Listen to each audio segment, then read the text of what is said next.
একটা ভোট আপনারা আমানত, সব কিন্তু জনগণের ভোটেই তাই কিন্তু প্রধানমন্ত্রী হয়েছেন, আমেরিকার প্রেসিডেন্ট হয়েছেন, আপনার আমার ভোটেই হয়েছে। এখন এই ভোটটা, এই আমানতটা যদি আমরা বালা মানুষের কাছে দেই, যে সে যা যত বালা কাজ করব এটার সব কিন্তু আপনার কাছে হয়।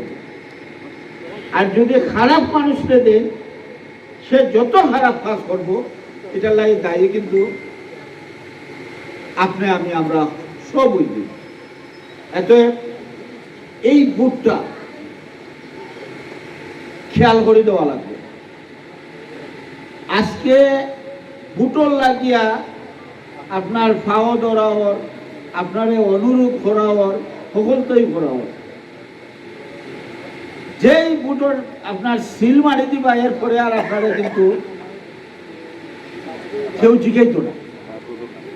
আর 5 বছর বাদে আপনার কাছে ভালো মানুষ যদি হয়, যে দেখবা আপনি যদি কোনো দুঃখ কষ্ট লইয়া যদি তার কাছে যায়, আপনারে ইজ্জত দিব, আপনারে খাজ করিয়া দিব, আপনার যাতে উপকার হয় সেই খাজ করবে। খারাপ মানুষ হইলে তারে আপনি উপজেলা পাইতে না, বাড়িতেই তুলব, টাকা পয়সা দিয়া কাজ করাই তুলব। তাই আমি আর কথা বাড়ালাম না, আপনারা দীর্ঘক্ষণ যাবত আসেন, আর আমার এলাকার মানুষ আপনারা, আমরা হাইকোর্ট জজ কোর্ট দৌড়াদৌড়ি করে এটা আসলে বিলম্ব হয়ে গেছে সবার জন্য, কিন্তু যে আমাদের জন্য তা না, অপোনেন্ট প্রার্থী যিনি আছেন তার জন্য এটা বিলম্ব হয়ে গেছে। এখন ডেইলি 8 থেকে 10টা মিটিং করতে হচ্ছে এবং প্রার্থী সেখানে যেতে হচ্ছে।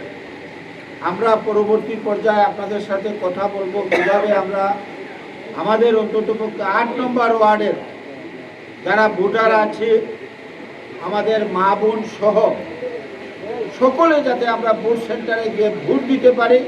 এবং আমাদের মৌলভীবাজারের আমরা অতীতের ইতিহাসে আর ফিরে যেতে চাই না।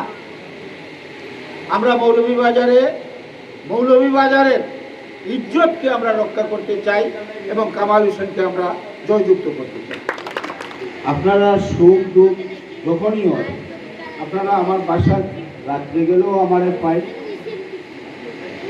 দুপুরে গেলেও পাই, সকালে গেলেও পাই। আমি আমার চেষ্টা করি আপনার এলাকার যাতে, এই এলাকার যাতে মানুষ সুখে শান্তিতে পায়।